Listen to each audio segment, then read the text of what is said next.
Live from Gotham City, it's the BatPodcast. I'm Pat the Batman fan. Very, very pleased and excited about today's guest. It's Michael Keaton's stunt double from Batman and Batman Returns, Mr. Dave Lee.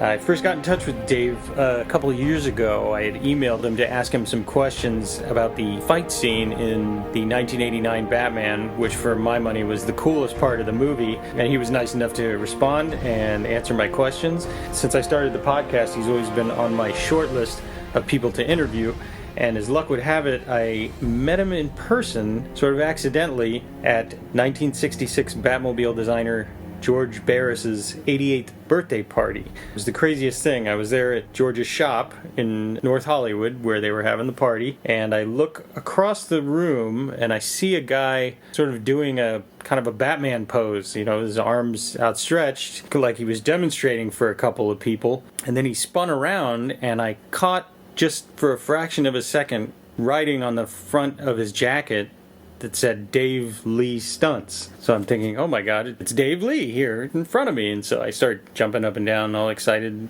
So anyway, I went over to talk to him, and really cool to meet him. He was such a nice guy. Now finally, here we are. So excited to have him on the show finally. He is such an amazing guy. He's had an amazing journey, and let's let him tell you about it. Ladies and gentlemen, Mr. Dave Lee. Release the bats.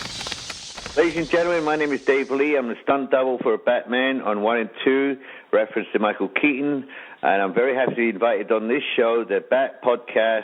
And I'll start off by saying, I am Batman. Tell all your friends about me. That's right, you are.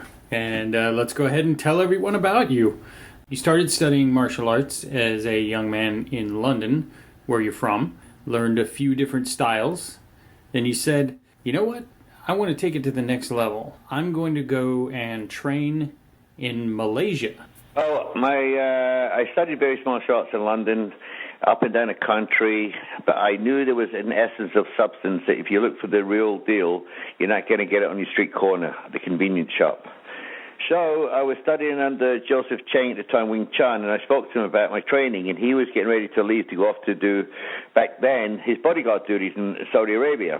So he suggested to me that I go to Malaysia and study Shaolin, the 5 animals. So he said that, so I packed my bags and went off to Malaysia, Kuala Lumpur, and that's where I studied over there as well, took my degree over there. And from what I gathered, they really put the screws to you while you trained there. Well, they put all the Chinese on me because it was a Chinese school and I was the only Guilo Englishman there. And that worked fine for me because, as I said, you can be training in the UK and, sometimes people want to find a little club on the corner. Doesn't mean there's quality there. And sometimes convenience isn't always the best way to go. Sometimes you're going to step out your comfort zone and, research it. And I knew the roots of the martial arts I was looking for was in the countries where it was created. So being at Malaysia, my teacher there had learned from his teacher had come from China. So, when you look at the movies and the read-up stuff, you could learn from someone in England. Of course you can. But I would hope that person had studied overseas in Asia and learned from the true masters. And it's not political, it's just my personal choice. I knew if I studied with the original people, I'd get the original arts. I didn't want it watered down or diluted. So the little clubs on the street corner don't always cut it for me. I want to get the real deal. Go right to the source, sure. Yep. Now, your journey is actually somewhat like Bruce Wayne, in that your intense years of training in martial arts eventually led you to become Batman. Was the move to work in film deliberate? Did you say, okay, now I want to become the next big martial arts star? No, not exactly. I came back to England from Malaysia. I got my degree, and I opened up schools. I was quite happy doing that.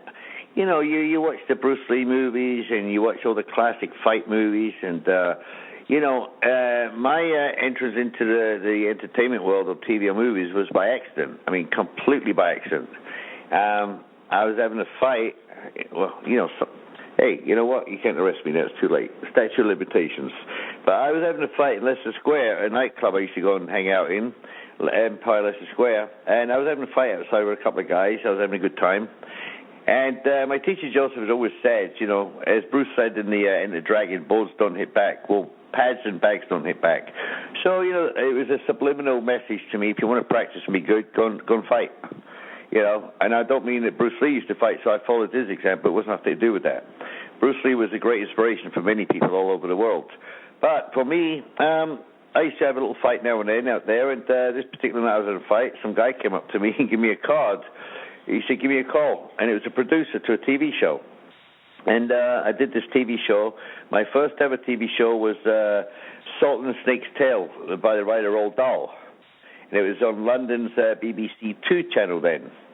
And they asked me to come play this role, and I wasn't in equity or nothing. I mean, I'd done nothing, but I was turning out to be a performer, if you can understand, to demonstrate and perform my arts. So they asked me to come play this role, and I was curious why they hadn't got an actor from equity, and they said there's no one in equity that can do what you can do. I said, well, what's that? He said, the way you do martial arts, you do it real. I said, okay, we don't want an actor, we want a real person. So I got this job, my first TV show, and played on that TV show, and it was about a martial art instructor who was a teacher in a school in East London, and after school, he taught Asian kids from India and Pakistan and places like that how to defend themselves, because there was a lot of trouble back then. And that was my first TV show, and from there I kind of got the bug a little bit, and I just pushed on to other TV shows. I ended up getting onto EastEnders. EastEnders led to Batman, and the story about Batman is I was hired on Batman to play a biker on the street, and that's what I did. So I was on Batman 1, which I thought was, I didn't know what it was, but I went from a TV studio to a huge movie set at Pinewood. And a friend of mine who was working on the show as a stuntman, named Phil Tan, he'd put my name up because it seemed at the time the guy who was doing the fights was a karate guy, but he wasn't versatile. May he rest in peace. He's passed away now, has done for a while. But they called me up, and they asked me to come down to try the Batman costume or to try some moves out. I went down, did some moves. The second unit director, Peter McDonald, asked me to do some moves. I did it. They put me in a costume, and next thing I went from a featured extra as a biker into the Batman costume. So when I'm doing the Batman, it was just natural for me to do all the moves. And trust me, Warner Brothers, they could have done it. They could have got me for nothing. They didn't have to pay me. I was having too much fun. So the first fight up on Batman, as everyone saw, was the alley fight with me and the guy with the swords. And it went on from there. So then the producer, John Peters, liked my work, liked what I did, and they invited me over to America to work on Tango and Cash. Lo and behold, my hero back then, Sylvester Stallone. So, the funny thing about Sly is, when I saw the first Rocky, as a lot of guys remember it, the first Rocky, I was sitting in the movie theater watching it, and I said, you know what, I want to work with that guy one day. I'd love to work with him. And that opportunity came. So I won't give it the cliche at the end of the story, but dreams come true if you have faith in yourself.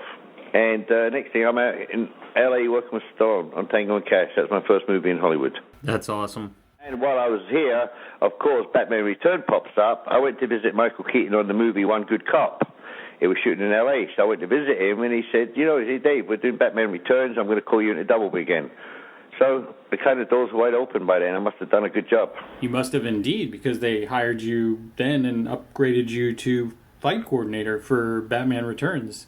Batman 1 was I was a rookie, so everything I did on there, and trust me, guys, at that time, I did not know a back punch from a stunt kick to camera angle. I knew nothing.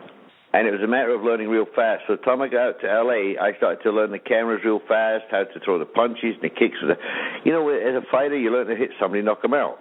And it was very different for me to have a crash course that I'd get the stunt guys around me. Hey, show me how to do the kick. Show me how to do a punch. They didn't know the fight game, but they knew the cameras or how to throw the stunt punches that everyone does. And I had no concept of that. I mean, I would have just hit somebody in the face. I wouldn't have known any difference. So I had to change my whole fight game for the camera, and that's why I started learning right there. I said, I need to learn this fast. So the time the second Batman came up, I had more confidence in my moves, so I started to learn to put moves together, to choreograph. And while in Tango and Cash, if you see the fight I have with Stallone, you'll see a little bit of the Wing Chun in there because we put together a little bit of a trapping hands. But now I was learning the game, and I said, to be a good motion picture fighter, you've got to know the cameras. 100%, you got to know it. And also to sell a hit without being hit.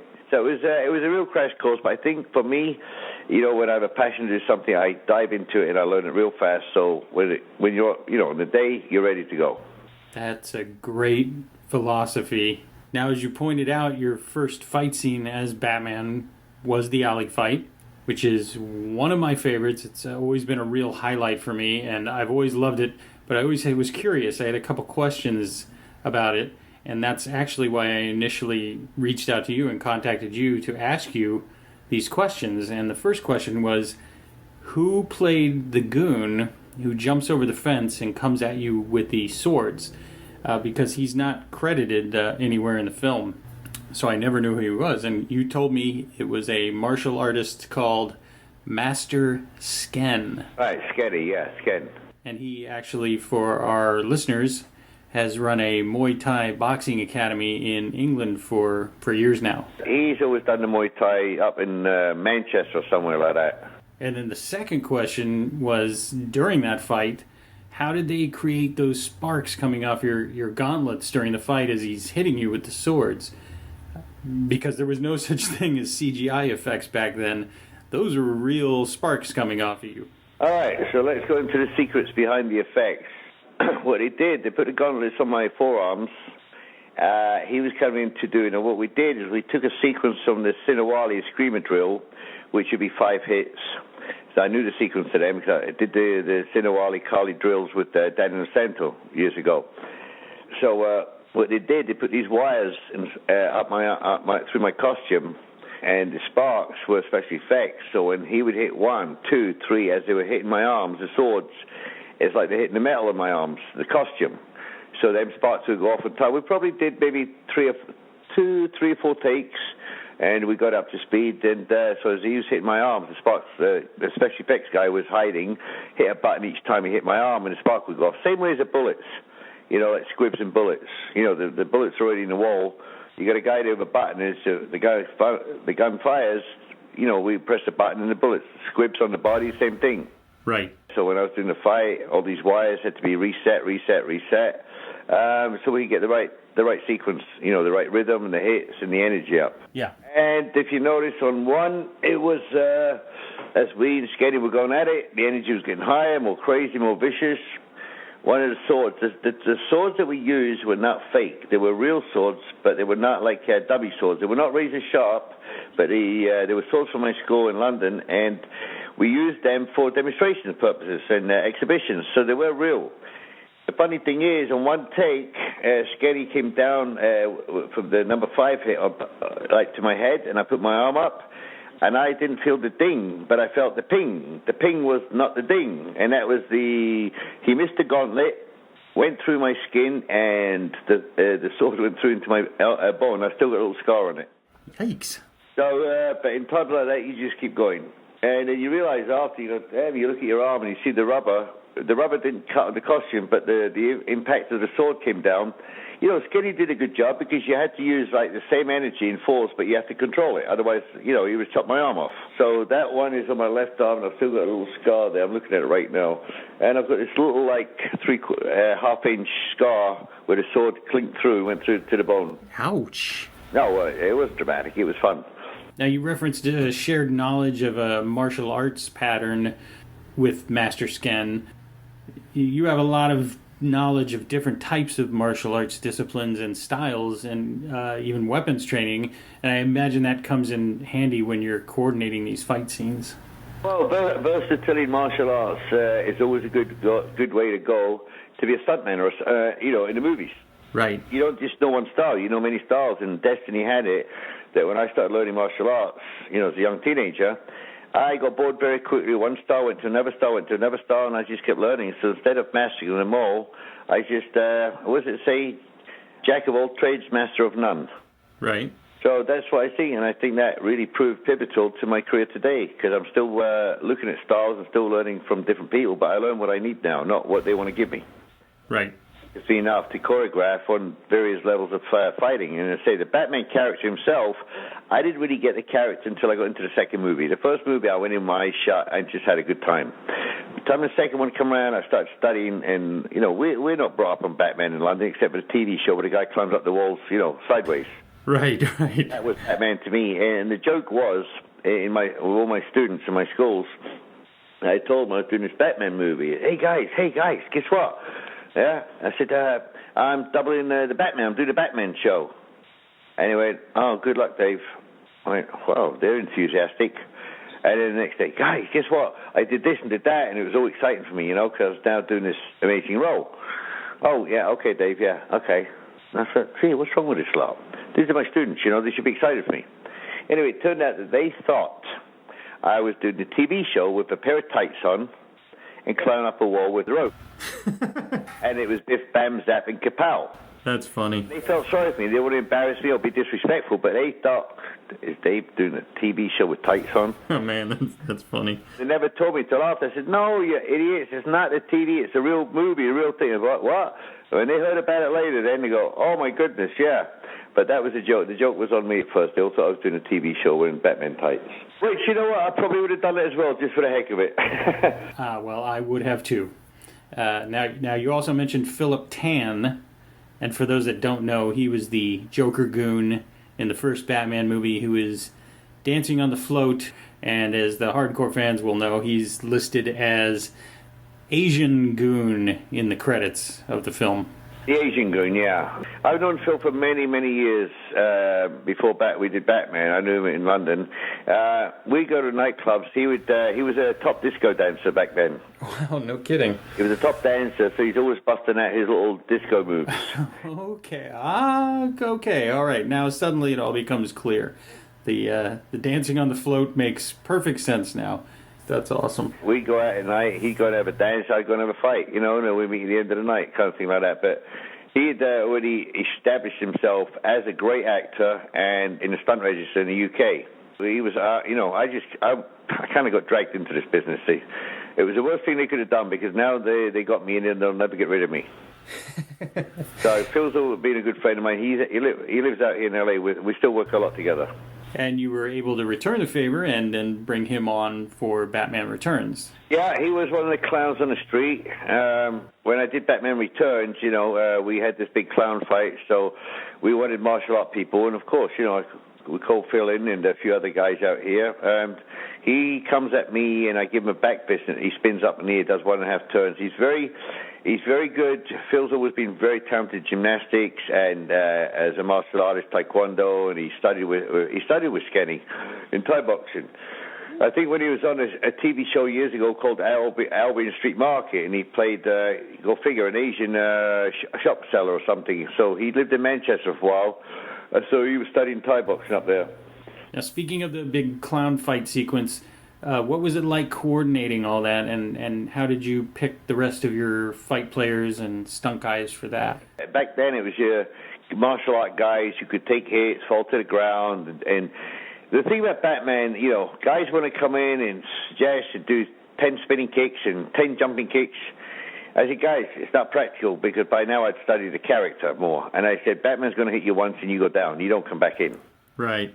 So all the fancy, a little bit of flash is good, but as I said, I was trying to stick to, as per Tim Burton, the character of Batman. He's always on the move. He doesn't stop to introduce himself. And if you see, before I hit the big circus guy, Rick Zumwalt, right, who's passed away now. Yeah, that was sad. Rick was a very good friend of mine as well. I got to know him over here in L.A., So that being said, there was a scene where he's on the way to meet the Penguin, and the guy comes from the side, and Batman just cold cocks him through the throat, chops him, comes out, the big strongman's there.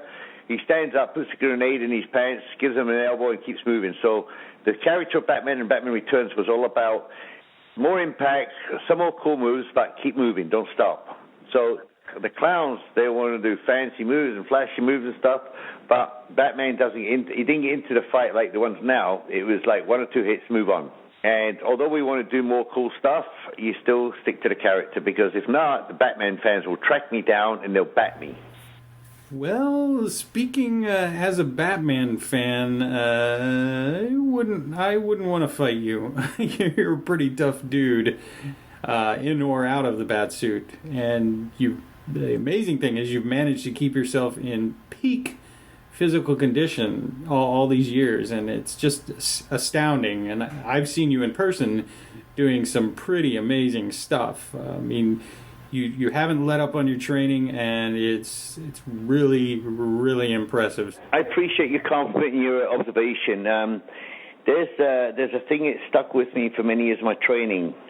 So you're 16, 17, 18, 19, 20, up to 25, whatever it is, and every guy, we're into the martial arts, the Bruce Lee, the stretching, the abs, the body, the kicking, all this stuff. And everyone's like flashing it out, doing great. Then you got 10 years down the road, you're still doing it. Then you had a few more years. And I've always said to myself, you know what, why would I give this up? So I've diligently, persistently, stubbornly kept training my body all the years. And in the last, I think it was the last 2 years, I dug out some photographs of myself from years ago, and I looked at it and I said, okay, now here's the guy who's going to come up and say to me, and I think we had this conversation. I said, oh, Dave, I used to be, and when I could, and I used to, and well, I don't want to hear what you used to do or how you used to be. What are you today and what are you going to be tomorrow? Do you remember having that conversation with me? Yes, I do. I do remember it very well, and I think it's a terrific philosophy. It's relevant. So am I going to pull out a picture and say, look at me there, and now I'm standing there with completely out of shape? Hey, everyone's going to choose what they want to do, but I put too many years into what I'm doing. But my challenge is, can I maintain the physical abilities of 20 years ago or 30 years ago? Can I still do that? Why not? Well, I don't have time. I'm married. I got 10 kids. I got 8 wives. I got 5 jobs. I got 3 daytime. Okay, all right. So you can't complain about things. But for me, I wanted to maintain and just see, not beat age, not beat vanity, nothing, but why would I give up what I spent years doing? And the benefit is now I'll still go out and mix it with 20-year-olds. I'll still go and hit the ground. I never want to stop fighting in the movies because I used to love fighting, not in the movies, but it didn't pay as well. And, sometimes it got a little bit silly. Now, but I want to have my abilities, so my training is just as important to me today as it was 20, 30 years ago. And for a guy who went to Malaysia and had that exorbitant time, why can't I still do what I did back then now? And as a matter of fact, you overcame a serious leg injury fairly recently and came back from that, trained harder, and came out even stronger and better than before. Well, think about my knees. How many kicks have I done on my legs over the years? So you get a little bit of wear and tear on the body, but the thing is, the lifestyle of the body is what goes in my body is going to come out. And if I want to spend my life out here partying and doing the crazy stuff that people in Hollywood are known to do, I can be in Hollywood, but I don't have to be Hollywood. And many years ago, when I first met hip-hop, I said, oh, Dave Lea's out in Hollywood partying up, doing this, and the girls and the drugs. You know what, guys, give me a break, will you? You guys are all paying to go and see my movies in the theater. So if I'm doing that, then I can't be doing the silly stuff. My discipline doesn't allow it. It's not my lifestyle. So for me to maintain a good level of fitness and health in my body, I'm just not going to throw it away. My training's just as important. In fact, I enjoy my training more today than I did 20, 30 years ago. I really do. I was speaking to my friend in China, Wing. He was in my school in London. And we both were in the same age group, and we were speaking, and both of us were conferring about our training, and we still behaved like high school kids with each other, and he called me this, and I called him that. But at the end of the day, we were both still training and so passionate about what we did. As a famous actress said to another actress, how do you get in such great shape? Oh, I train. How do you find the time? I don't. I make the time. Quote, Sigourney Weaver to Jennifer Love Hewitt. I love that. Well, the thing is, Pat, I can do the party stuff anytime. The worst I got at parties was clubs staying out till 1 or 2 in the morning, orange juice or Coca-Cola. And people know me. I've never been a drinker. I'm not an abuser of stuff like that. The fact is, I love waking up in the morning and enjoying my day. And if it means playing Batman or playing Dave Lee, I don't mind. Bring it on. Amen. Now, as you said, you're still in peak form physically, and a lot of that is your stretching routine. Your flexibility is off the charts. When a guy like me does a lot of high kicks, don't just look at the kick. How do you get your leg up there? The stretching. My stretching is very intense. It always has been. So when people just see someone doing ability, don't look at the ability. Look at what it took for them to get that ability. It takes time, patience, and discipline. And people might be reading this or listening and going, oh, yeah, we know that. No, it's not about knowing. It's about doing it. So for me, my stretching ability was crucial to me. So when I was wearing the Batman costume in both the movies, I was kicking a gusset out like you can believe that the costumes were not made for high kicks. But when Tim saw the high kicks, or the second director, Peter McDonald, they wanted it. So I'd be kicking the gussets at these costumes one after another, because I'd split on the costume on, then I'd get up and do the high kicks. So they ended up having to make me a whole bunch of new costumes at $5,000 a piece, but they wanted the high kick, but I kept ripping them.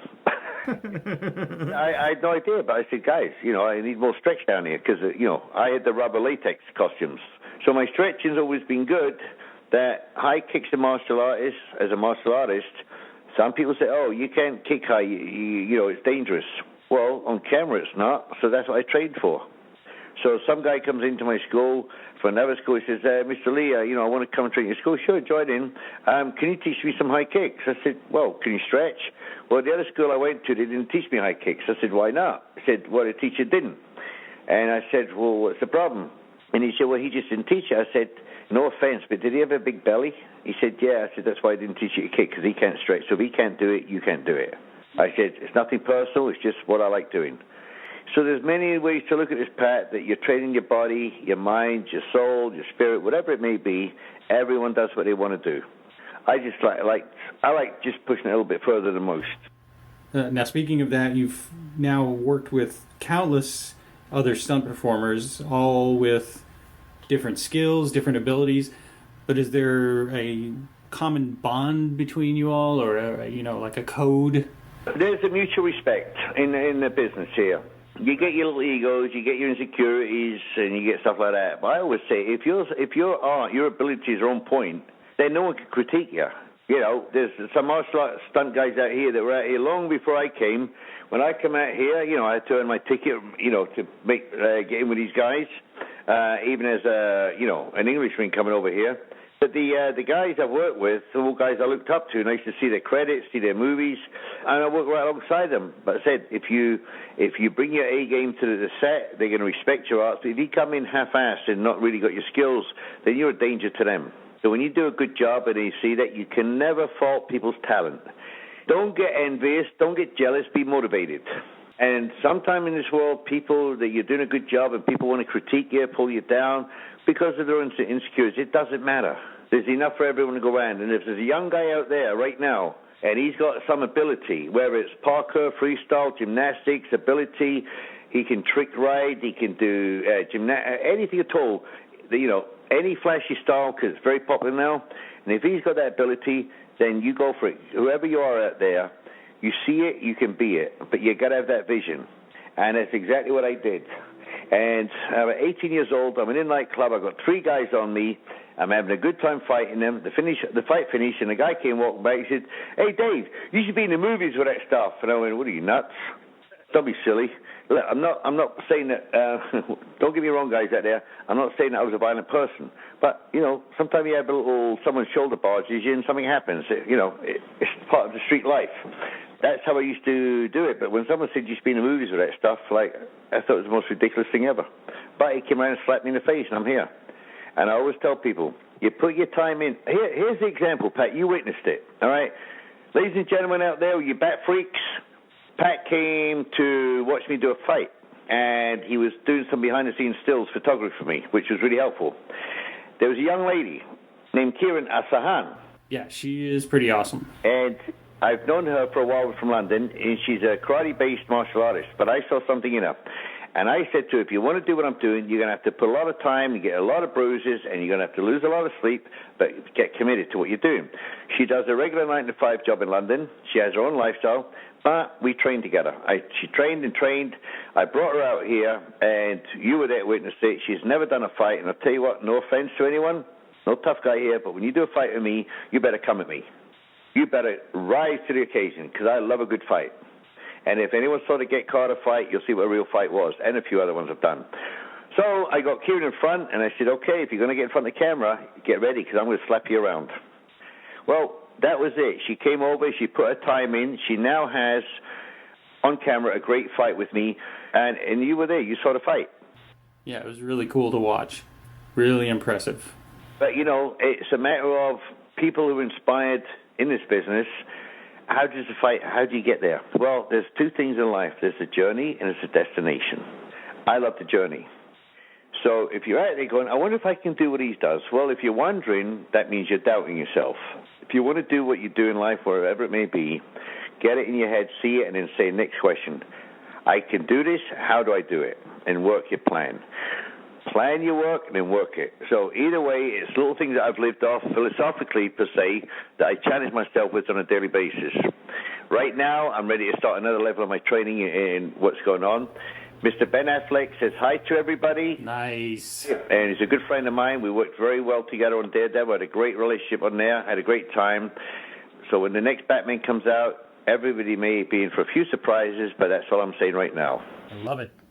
Now, let's see if I can give you a few little secret antidotes, because that's really what you're up to, but you're being respectful and not asking me, so I'm going to throw some stuff out to you. Ask me a question of behind the scenes or something, whatever you guys want, because I know you always want to know what's behind the scenes and what's never spoke about. So you give me 3 questions of 3 situations on Batman 1 or Batman Returns, and I'll give you the answers.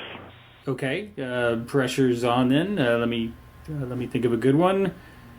Okay, here we go. What percentage of the time were you in the suit for the alley fight in Batman? All of it.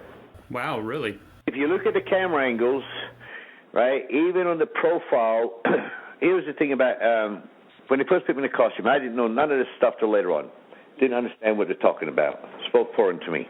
I'm in the costume, and after the first fight, we started doing the rehearsals, doing the fights, getting pieces on the camera. The alley fight took us about 4 days to shoot, 4 nights running. So now what we got is the second director, Peter McDonald, who was one of my mentors who taught me. I worked with him quite a bit. He would shout out to me, Dave, what? Pout your lips. What? Pout your lips. Why do I want to pout my lips? And now I realize what you're saying. When I pouted my lips, pushed my lips out, I make my lips like Michael Keaton. You notice Michael Keaton's top lip goes out? Right. And he's also got these 2 lifelines. What they found out in Tim Burton, they couldn't believe it, but from a profile, my mouth looked like Michael Keaton's. And since the mouth is the only thing you see in the costume, they started using me for a lot of side shots and 3/4 shots and close-ups. Because Mr. Keaton enjoys sitting in his trailer reading the New York Times and the stocks and shares. Aha, yes. I like to do the same thing. And one day he walked past me, hey, kid, how's it going? I said, pretty good, Mike. How are you doing? He said, hey, you keep doing what you're doing, pal. And I'm like, what do you mean by that? But he was quite enjoying sitting in his little dressing room while I did all the dirty work, which was funny. And then Jack Nicholson walked by, and hey, kid, you did some pretty good stuff out there. So I guess everybody was enjoying it. So the scene with Kim Basinger in the bell tower, Joker was already hanging down, and me and Kim Basinger were hanging over the top, and there was a beautiful shot there. Now, we know who Kim Basinger is, right? Of course. Vicky Vale. Well, did you notice what she was wearing? Tight blue dress. Yes. I think I see where it's going here. From the stomach upwards. This was really funny because I got busted. I'm hanging over. We're trying to catch the Joker, and we're hanging over the belfry or the wall of the tower, and I got distracted a little bit because I've got this stunning, amazing American top actress next to me called Kim Basinger, and I got distracted and I was caught. Dave, keep your focus on the camera. You guys work it out from there. I understand. And then on Batman Returns, Michael wanted to take a break, so the rooftop with Michelle Pfeiffer in the catsuit. Guys, make your imagination take over. It was nice and polite, but it was exciting for me because I got all the good stuff. That's great. So I just step in and do the dirty work for Michael. Yeah, it's a dirty job, right? Speaking of Michelle, she did a lot of the fighting herself. The rooftop scene was mostly her. Is that correct? Rooftop fight was Michelle. We used the stunt double for the master shot, but Michelle was the one kicking me. Also, the Ice Princess was tied up. She came in, did the kicks in the knee on me. We used Michael for the extreme close-up of the dialogue, obviously. Uh-huh. A lot of the other stuff, Michelle was kicking away. The rooftop fight, her going after me, and the whip and the stiletto heel in the ribs. I mean, I had a stiletto heel penetrate the costume and went to tap me. Everybody was loving it, and we said, oh, Dave, you okay? I said, don't worry, keep doing it. And then Tim Burton said to us, don't worry, Dave loves that stuff. I know, but I don't want to hurt him. Michelle, you already did. Let's do it again. So that fun, that relationship there was just really good working with them actors because they really put their time in. So Michael, on Batman Returns, I had him going in and doing a little bit more action. But Batman Returns, there was a lot of... the first Batman I did like 90%.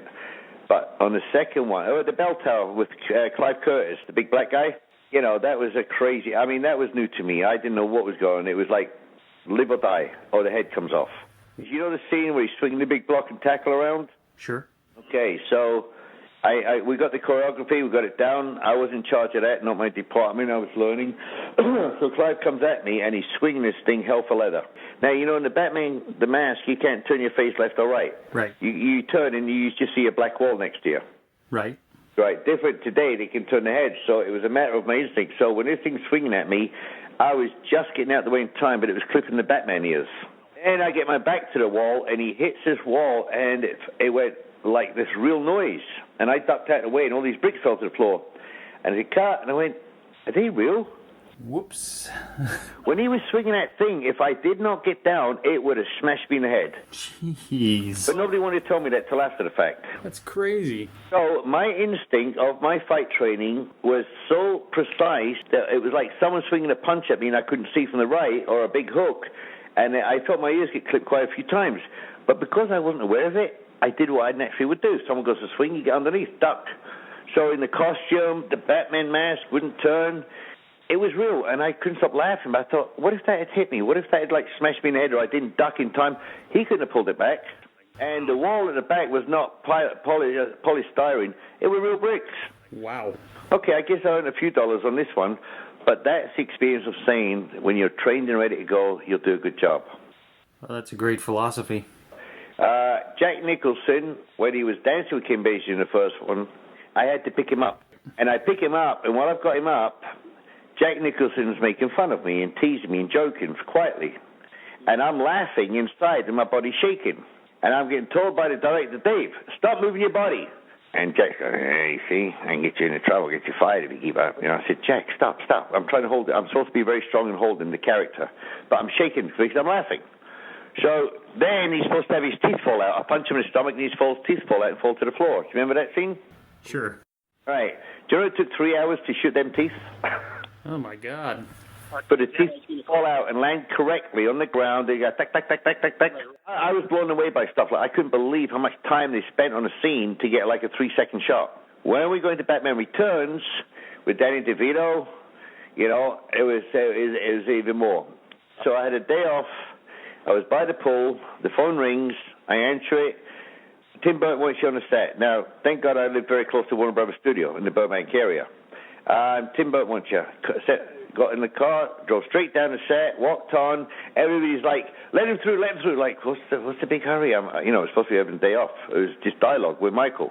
And so I went up to Tim. He said, Dave, can you give me some moves there? Michael's over there. He's coming over, gets the car. Michelle Pfeiffer comes along. Can you give me something here? And it was a matter of, in that second part, I just go inside my head, got the scene, go up to Michael, create a cool move for him to do, and then he does some dialogue. You know, it was just like, in the moment, improv. So as I walked towards Michael, I looked at him, and he looked a little bit frustrated, to be honest.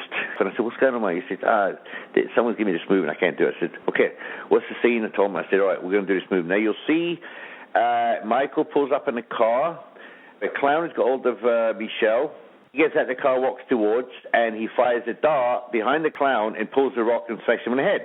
Well, what I said to Michael, as you walk towards the guy, get your cape's down there. Slowly bring the cape up to your face, just up there. The clown's going to look at that. Michelle is dressed in civilian clothes at that time. As you walk towards him, I want you to cover up and take your right hand and punch him in the stomach. You won't see it coming. A little bit of a bat sneaky move. So we worked on that a little bit, and then it worked, and Tim Burton was really happy. So that's also, if I was at clubbing and partying the night before, I couldn't have done that. This job requires 7/24. But that little scene there where Michael was a little bit frustrated and flustered, he had to do the move. I had to get it right. Tim had to be happy with it. So it was a camaraderie of experience and how to communicate to the actor what would help him, make him look good, make him look cool, not boring. You got to bring the best of the best of the best. You're giving the whole studio everything, the actor's looking good, but you're giving the Batman fans, who I have a lot of respect for, because there's some very serious Bat fans out there, and I've run into them, namely yourself as well, that you have all this historical information and stuff that I've never even heard of, and it just pretty much blows me away. Well, what you do blows me away, and a lot of other people too. Can Keaton, Stallone, all these big stars have such a level of trust in you? Well, I think for me, Pat, is when you bring your best to them and you want them to look good and you don't bring your ego, your attitude, or your pride, when you bring that to the set and you're there for wanting to look at it and make them look the best they can do, a lot of guys have they have their own plan. I never can work with an actor giving them what I want to give them. I find it what works for them. And if you look at them, learn about the character, the story, who they are, I don't want to give too many of my secrets away, but some of you have had longevity for me. It's great to find what the actor can do and what they can't do. Find out what they can do and what looks good for them. And create that move for them. What Dave Lee does in his fights is up to him, but what I do is take the moves I got, reshape them, and resculpt them for the actor. And any of the actors I've worked with, even from Dennis Quaid, Ben Affleck, Colin Farrell, Eric Mabius, Edward Furlong from Terminator, any of these actors, they all have a personality character. Now you find the story as like Batman. I didn't know nothing about Batman. What do we grow up in a TV show in London? If you see Batman 1, I was still a little bit of a fighter in that, and the director's, Dave, straighten your body up. Like, gee, what's wrong with this guy? Let me have a fight. But that was not Batman's character. That was Dave Lee. But here's this amazing American hero. I want to find out the best moves. It was like the straightforward back fist. Boom. It's not a cool punch. It's not, but it worked for Batman. As soon as I put a costume on the second Batman, it's like, boom, the character was there. My chest went up, my shoulders back. So all them things you learn, and what you're doing, you're improving your acting, your ability, your confidence. I mean, who wouldn't want to play Batman, right? Exactly. Right. So for your fans out there, 3 questions will come up. Who gets them right will get a Batman prize. Well, that sounds good to me. And there'll be 3 questions relating to me and Batman, but whoever gets 3 questions right, I will get them assigned, not a typical public PR photo I've been using Batman, but a very unique one. Well, Dave, I really want to thank you for taking time out of your schedule and coming on the show and talking with me. It really means a lot to me. I know it does, so that's why I did it. Well, I hope if I'm ever in an alley fight, Dave has my back. I was so glad to talk to him. My thanks again to Dave for being on the show. And as we mentioned, he's got a very cool prize for you if you can answer the trivia contest questions correctly. And here are the 3 questions, kids. Number 1, what was the first movie Dave made in the USA before Batman Returns? Batman Returns. Second question, where was Dave's headquarters martial arts school before leaving for the USA? And the third question is, how many clowns did Dave fight in the big fight scene in Batman Returns? If you didn't hear the answer on today's show, you can always look at Dave's website, davelea.com. That's DAVELEA.com. And to answer the third question, you're just going to have to watch Batman Returns and count the clowns. And of course, the winner gets a very cool, unique autographed prize from Dave. So send your answers to thebatpodcast@gmail.com. That's thebatpodcast@gmail.com. And don't forget to follow me on Twitter @BatPodcast and like me on Facebook because I'm very insecure. That's it for this show, kids. Stay tuned because we've got some great shows coming up. The next show, we've got a guy named John Stacks with an amazing story to tell you about the behind the scenes, what was really involved in the release of the Batman TV series on Blu-ray. It's a pretty mind-blowing story that you will not want to miss. It's with Mr. John Stacks, and that'll be coming up really, really soon. And speaking of the 1966 Batman, I've also got 1966 Batboat designer Mel Whitley coming up on the show. He's going to tell us all about building the famous Batboat. As always, my awesome theme song is The Guardian by White Wall. I'm Pat the Batman Fan, and this is the Bat Podcast, live from Gotham City.